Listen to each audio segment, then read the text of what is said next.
Radio Claret América presenta Sediento de ti, la palabra, fuente de vida, con el sacerdote misionero claretiano Tony Díaz. Reflexiones diarias del Evangelio. Aquí iniciamos.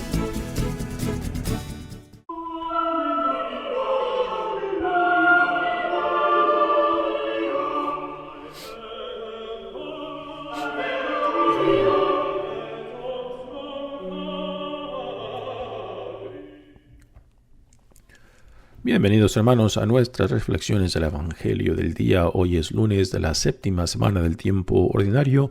Lunes de la séptima semana del tiempo ordinario. El Evangelio de hoy viene de Marcos capítulo 9, versículos 14 al 29. En aquel tiempo, cuando Jesús bajó del monte y llegó al sitio donde estaban sus discípulos, vio que mucha gente los rodeaba y que algunos escribas discutían con ellos. Cuando la gente vio a Jesús, se impresionó mucho y corrió a saludarlo. Él les preguntó, ¿de qué estaban discutiendo? De entre la gente uno le contestó, Maestro, te he traído a mi hijo que tiene un espíritu que no lo deja hablar. Cada vez que se apodera de él, lo tira al suelo y el muchacho echa espumas, rechina los dientes y se queda tieso. Les he pedido a tus discípulos que lo expulsen, pero no han podido. Jesús le contestó, Gente incrédula, ¿hasta cuándo tendré que estar con ustedes? ¿Hasta cuándo tendré que soportarlos? Tráiganme al muchacho. Y se lo trajeron. En cuanto el espíritu vio a Jesús, se puso a retorcer al muchacho.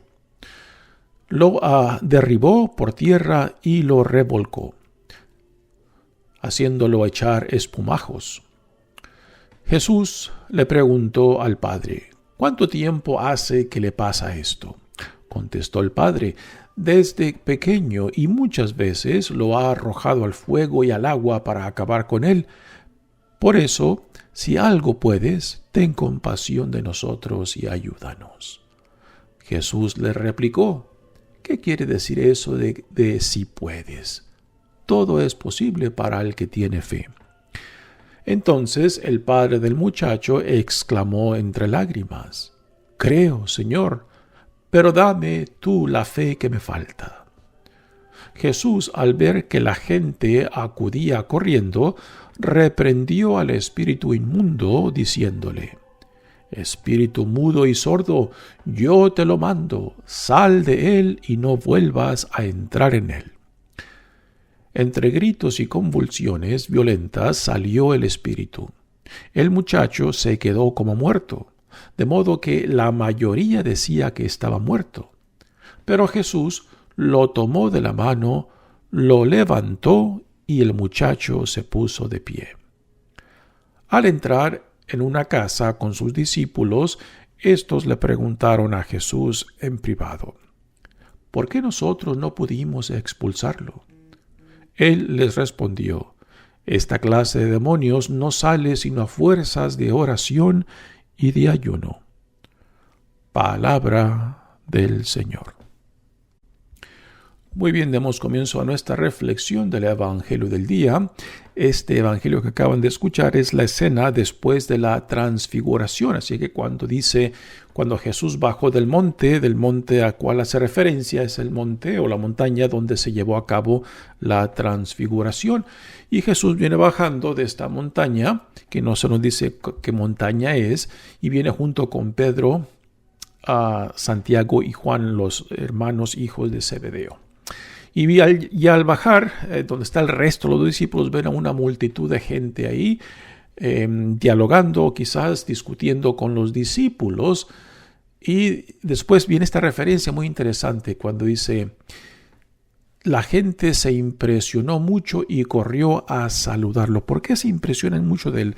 Recordamos que esta transfiguración pues es un momento muy especial para Jesús, donde Dios Padre le confirma a Jesús por medio de la presencia de Moisés y Elías en ese encuentro de la transfiguración, acerca de la misión de Jesús, de su identidad y para lo que Dios lo ha enviado, ¿no?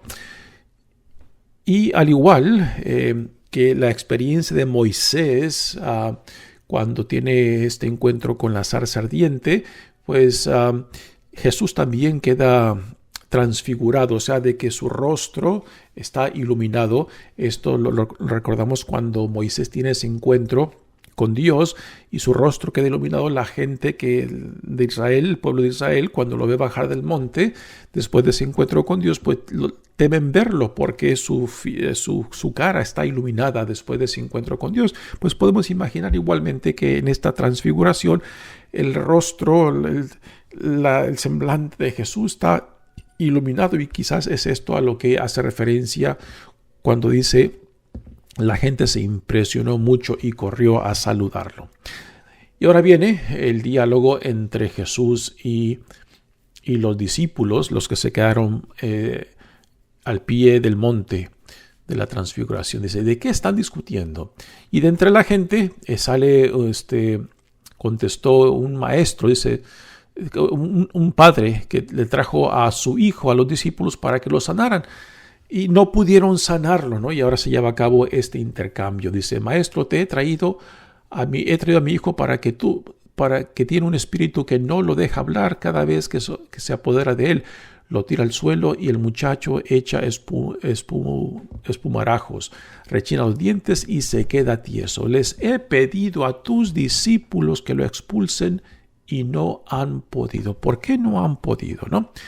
Es una pregunta muy interesante que después, hacia el final, quizás entenderemos el porqué del que no han podido, ¿no? Y después viene esta reacción fuerte de Jesús cuando dice: gente incrédula, ¿hasta cuándo tendré que estar con ustedes? ¿Hasta cuándo tendré que soportarlos?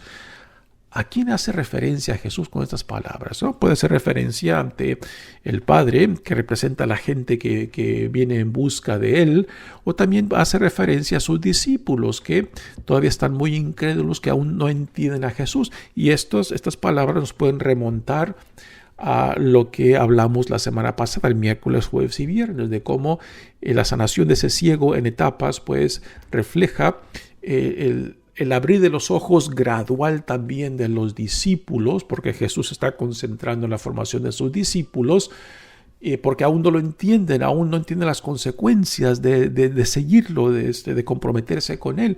Y aquí tenemos otro ejemplo de que cómo los discípulos aún no entienden a Jesús y cómo también la gente que viene en busca de Jesús tampoco lo entiende, ¿no? Esto es muy común en el Evangelio de Marcos. Todo mundo queda mal, empezando con la familia de Jesús. Esto lo vimos en el capítulo 3 de Marcos. Después las multitudes que buscan lo fenomenal, lo extraordinario en Jesús, pero no necesariamente el discipulado, ¿no? Tienen interés en lo fenomenal, en lo milagroso, pero no en las palabras, en el mensaje de Jesús acerca del reino. Igualmente los discípulos tampoco aún todavía no entienden quién es Jesús, cuál es su identidad, y tampoco han asumido el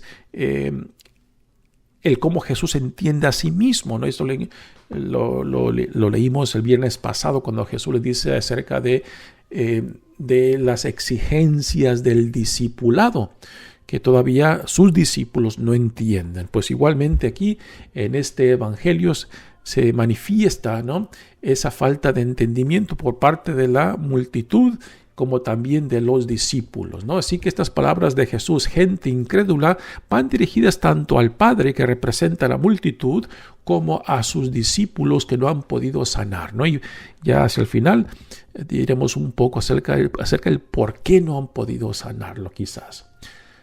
Y le trajeron al niño. En cuanto el espíritu vio a Jesús, se puso a retorcer al muchacho. Lo derribó por tierra y lo revolcó, haciéndolo echar espumarajos. Jesús le preguntó al padre: ¿cuánto tiempo hace que le pasa esto? Contestó el padre: desde pequeño. Y muchas veces lo arroja al fuego, ¿no? Y después estas palabras del padre, no muy convencido. Y quizás también a esto hace referencia a las palabras de Jesús de gente incrédula, ¿no? Cuando el papá le dice a Jesús: Por eso, si algo puedes, ten compasión de nosotros. No está muy convencido de que Jesús pueda hacer algo, porque si sus discípulos no pudieron sanarlo, pues quizás también tiene el papá de este niño dudas de que si Jesús lo pueda sanar. Por eso dice, si algo puedes, ¿no? Así que aquí, con estas palabras, el Padre manifiesta dudas acerca de que si Jesús puede sanar a su hijo. Por eso Jesús tiene esta reacción fuerte en referencia al Padre. ¿Qué quiere decir eso de si puedes, no? En la mayoría de las escenas de sanaciones hay una expectativa de que tiene que haber fe para que el poder de Dios se manifieste, ¿no? Y no simplemente una fe superficial, sino una fe de convicción que el poder de Dios está presente en este hombre Jesús, el Nazareno, ¿no? Y que sin esta fe no se puede llevar a cabo el poder de Dios. Esto lo vimos claramente en la escena cuando Jesús visita a su pueblo de Nazaret, que la gente a primera están impresionados con él, pero después dudan acerca de él porque piensan que lo conocen, porque lo vieron crecer entre ellos, ¿no? Y nos dice el evangelista Lucas, ¿no? Y ahí Jesús no pudo hacer gran cosa porque no tenían fe. Así que esta expresión del Padre, ¿no? Si puedes hacer algo, manifiesta algo muy interesante, de que aunque la fe es un don de Dios, también requiere de nosotros hacer nuestra esta fe y creer de que el poder de Dios no solamente habita en Jesús, sino también en aquellos a quien Jesús ha delegado para que sean una extensión. Y esto lo podemos decir también pues de la iglesia que Jesús ha fundado, ¿no? De que el poder de Dios se manifiesta en aquellos a quien Dios, por extensión, pues ha enviado para que seamos una presencia del Dios entre nosotros, ¿no? Nuevamente se requiere no solamente la creencia, la fe de esto, sino también en nosotros mismos de que se manifieste esa fe, que no titubee, que no vacile, que no esté sí, no, sino que una fe de que se mantenga firme tanto en las buenas como en las malas, en la oscuridad como en la luz, en la salud como en la enfermedad, en la vida como en la muerte, ¿no? Y Jesús entonces le dice al Padre, todo es posible para el que tiene fe. Entonces el padre del muchacho exclamó, y estas son palabras muy interesantes que pueden ser una gran jaculatoria de expresión de fe. Creo, Señor, pero dame tú la fe que me falta. Creo, Señor, pero dame tú la fe que me falta, ¿no? Nuevamente una bella jaculatoria de expresión de fe, aun cuando damos cuenta de que hay mucho todavía por profundizar y hacer nuestro del don de la fe que Dios nos da en Jesucristo. Y Jesús, viendo que la gente se está amontonando, ¿no? Nuevamente, la gente que lo sigue a Jesús a veces va simplemente por el milagrito, por lo fenomenal, por lo extraordinario, ¿no?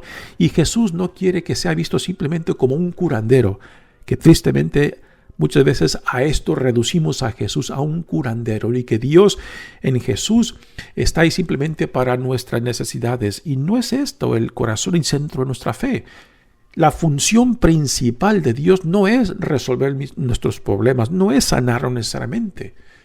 La función principal de Dios en Jesucristo es la relación en intimidad y confianza con Dios en Jesucristo, ¿no? Y es dentro de esta relación donde se lleva a cabo la gracia, donde se lleva a cabo la sanación de acuerdo a la voluntad de Dios. A Dios no lo podemos forzar a que simplemente como acto de magia le forcemos a que cumpla lo que le pedimos, ¿no? Dios dará según la voluntad de Dios, según lo que Dios nos quiera dar, y a últimas uno tiene que hacer la paz con eso, de que vivimos bajo la providencia, bajo la voluntad de Dios, y aunque por más que le pidamos y exijamos, pues Dios nos concederá según lo que Dios nos quiera dar, no según lo que le exigimos y lo que pretendemos forzarlo a que nos des, ¿no? Y Jesús sana a este joven y se lo regresa al Padre, ¿no? Y después vienen estas preguntas. Al entrar a la casa, sus discípulos le preguntaron por qué nosotros no pudimos expulsarlo, ¿no? Quizás por la falta de fe, primeramente en el papá, que quizás no confiaba de que los discípulos pudieran sanar, o también la falta de fe en los discípulos mismos, que quizás ya se sentían un poquito, digamos, gallitos, ¿no? De que ya Jesús los había enviado para que fueran una extensión de él y que quizás lo que estaban pretendiendo en sanar a este joven quizás lo veían como algo suyo, no necesariamente con el poder de Dios, como instrumentos de Dios, ¿no? Quizás puede ser eso porque aún todavía no entienden y comprenden la plenitud de la identidad de Jesús, el significado y las consecuencias de seguirlo a Él, lo cual es muy también verdadero para con nosotros hoy en día. Mi nombre es Padre Tony Díaz, misionero claretiano. Que Dios los bendiga. Radio Claret América presentó Sediento de ti, la palabra. Fuente de vida. Sus comentarios son importantes. Contáctenos en radioclaretamerica@gmail.com.